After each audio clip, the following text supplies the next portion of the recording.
In this video, we're going to look at the top 5 most common questions that HEB ask in their interviews, and I'm going to help you plan fantastic answers that will help you to ace your interview with HEB and get a job.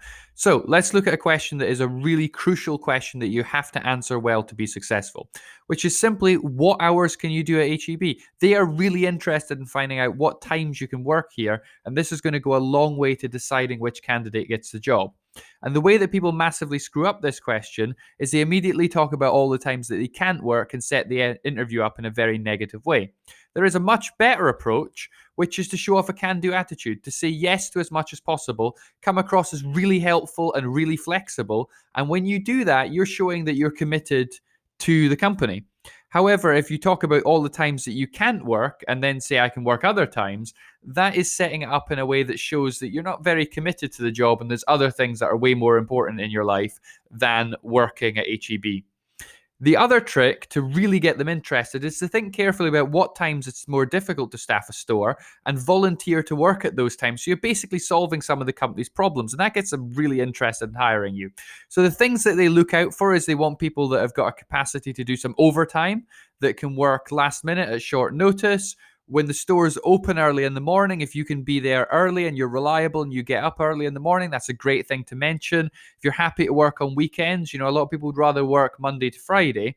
But if you're willing to work on the weekend, that's great. Definitely mention that. If you have the capacity to work in school holidays, that's a great thing to mention. It's a real positive. That's more difficult. A lot of people want to take time off then. So if you can work those times, that's helping the company maintain their service standards. If you can't work those times, the key is just don't mention it. It won't come up. And they're really not supposed to be asking about that. So if you stick to all the times you can do, set the interview up really positively, HEB will score you highly on this question, will be much more interested in employing you, and avoid the trap of telling them all the times you can't work. Never volunteer any times that you can't work. They have to ask you about that specific time, and hopefully they won't even ask you about it and they'll move on without ever knowing you can't really work a Thursday afternoon, for example. So let's look at the second question, which is a question around your knowledge. You're expected in every single interview to have really done your preparation. You must do lots of research before every single interview. They may ask directly, what do you know about the company? Or if they don't ask directly, you can drop this knowledge throughout. Every single question that you're asked could potentially involve some of your research. And when you bring in your research, and especially if it's something that is deep and detailed research, that comes across really, really positively. And the way to structure your answer around questions about what do you know about the company is to make sure you mention the things that are obvious that everybody knows. For example, the HEB is a grocery store. You've got to know the obvious. Then move out to the things that are slightly less obvious. So do you know that HEB stands for HE Butt?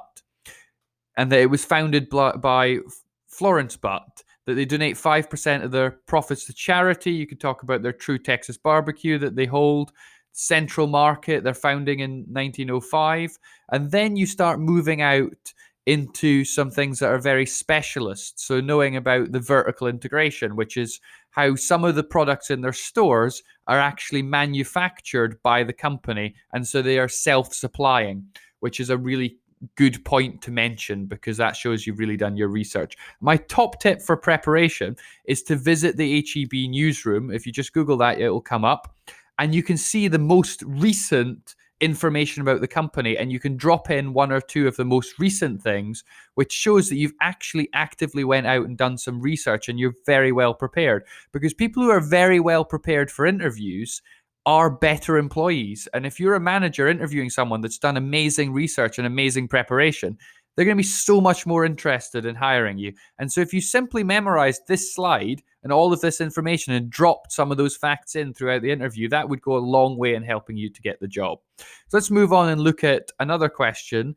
that is simple to answer if you know how, but easy to screw up, which is, how do you handle a workplace dispute? And really, they're looking for some reassurance that you're going to behave in an appropriate manner and you know how to deal with it.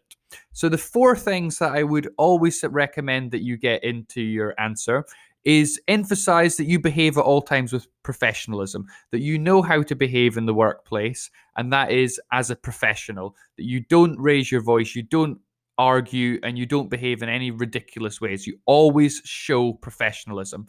Then you de-escalate if you're in a dispute and the other person's getting really angry and worked up, you don't make the situation worse. You don't raise your voice, you speak calmly, and you listen to what they have to say. You don't immediately shout back. That it's all about de-escalation. Then you're always thinking about customers. Customers should not ever be exposed to workplace disputes. They should never happen in front of customers because it really negatively affects the brand. So you've got the brand and the customer in mind at all time.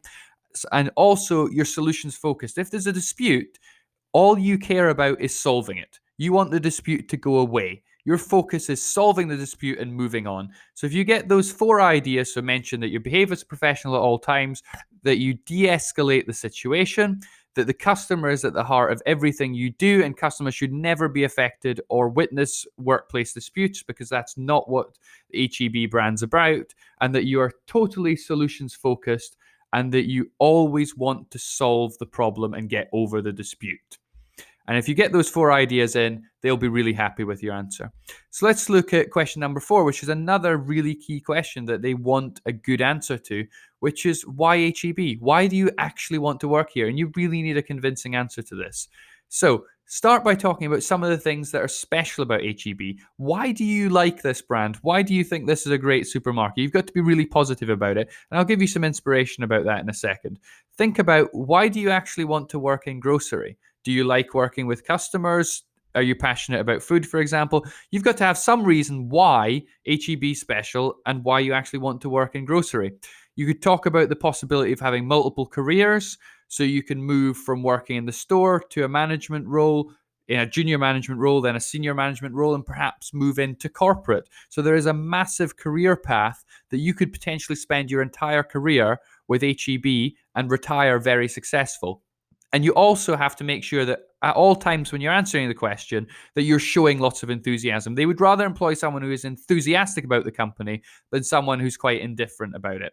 The other thing you've got to be aware of is there's certain things that you must absolutely not mention because they come across very negative and actually reduce the chances of you getting the job. And when they're scoring it, they want to see the things with the ticks they're going to score you highly on, and the things on the arrow going down the way they're going to start subtracting and negatively marking you. So if you say things like, and I've got a store near my house, they're not interested in that. They don't particularly care about that because you have other stores next to you, and that's not really a compelling reason why you want to work here. It's not going to get them interested. Talking about the need to get some money, you need a job, you need to work, you have to earn some money. It shows that you don't really care about working here, you just care about the money, which is not a very good motivation that they're interested in. Never talk about this as a temporary job, or you're going to work here until you go to college, or you're going to work here a few months, or it's just I'm doing this until I get something better, because then they're going to have to start the recruitment process all over again and waste their time, and they might as well give it to someone who's going to stay there. And really anything that doesn't help their business, isn't of interest to them, just don't mention because they don't care about it and it's only going to be taken negatively. Some inspiration of things that you can mention is that HEB is family owned and that changes and informs the culture. They look after their employees better than a lot of grocery stores. You love working with customers and that there is a long-term career available. So there's 3 things that if you mention are going to be marked positively. So let's move on to question 5, which is about your strengths and weaknesses. And when you're talking about a strength, there's 3 things you need to do. You need to make sure your strength is actually something important and significant. You have to show some sort of evidence. That might be a reference, or that might be some sort of qualification, something that says it's not just me that thinks I have this strength, somebody else agrees with me. And if you do that, your strength is so much more compelling. And the most important thing for a strength is to make sure it is something that is very interesting to HEB. That could be something around being reliable, being passionate about working with customers, having customer service experience, or having previous experience of working in groceries, or having a pleasant manner. Could be something as simple as that. That's really going to help their business out. And the way that you should structure your answer is say a major strength I have is, tell them what your strength is. I can evidence this by, so get a reference from a previous manager, get a qualification, get something that says that someone else agrees with me on this. That really backs up your answer. And then go and actually explain to them why this is very helpful. So if you're talking about being extremely reliable, why does it actually matter that employees are reliable? because it maintains standards in the store. You can, as a manager, rely on your workers to be there on time, so everything's staffed and the customer experience is at the standard that they expect. So you've got to explain to them why your strength actually helps out the business. The last question before we go on and look at some questions that you should be asking them at the end of the interview is the biggest weakness. And this is another question that can screw up the interview, and you have to be very careful. So you have to start by giving them a genuine weakness. So saying something like, I'm a perfectionist, that's not really a weakness. It is a little bit, but it shows a failure to be reflective and really doesn't convince them that you're someone who's thinking about their strengths and weaknesses. Then for the weakness, you want to spend more time talking about what you're doing about it than why this weakness is going to be an enormous problem. But the single most important thing for a weakness is to make sure it's something that HEB really doesn't care about, that doesn't really affect their business. So, for example, saying I'm always late to work, that is not an acceptable weakness, and that is going to lose you the interview. The way that you should go about answering it is simply to say, a weakness that I'm aware of is, tell them what your weakness is, and I'll give you some ideas in a second, and then talk about what do you actually plan to do to overcome this weakness. And so some ideas is delegating. If you're applying for a very junior job, you won't be expected to delegate. And you could talk about what you're going to do between now and getting extra responsibility that will take that weakness away.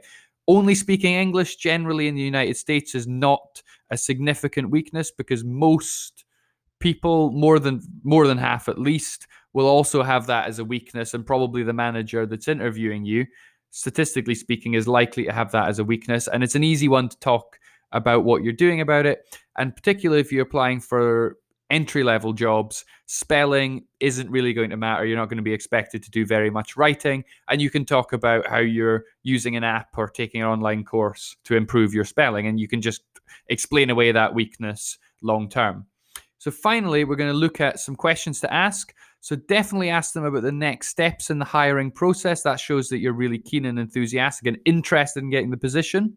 Then ask about what is the manager's favorite thing about working here, and really engage with that and show some enthusiasm and really agree with them that actually I would find that really great about working here. Ask about the team that you're going to be working with in a really positive way, and show that you're really actively listening and you're really interested in finding out about your co-workers. A good question to ask is to simply ask them, what is the perfect HEB employee? What does the perfect employee look like? Because then the manager or the hiring manager will tell you exactly what they are looking for, and that's your chance to politely and subtly remind them about how you might match up to what they're looking for, and go back over some of your previous answers that evidence that. And also definitely make up one question on the day. So finally, thank you very much for watching, and I wish you the best of luck in your HEB interview.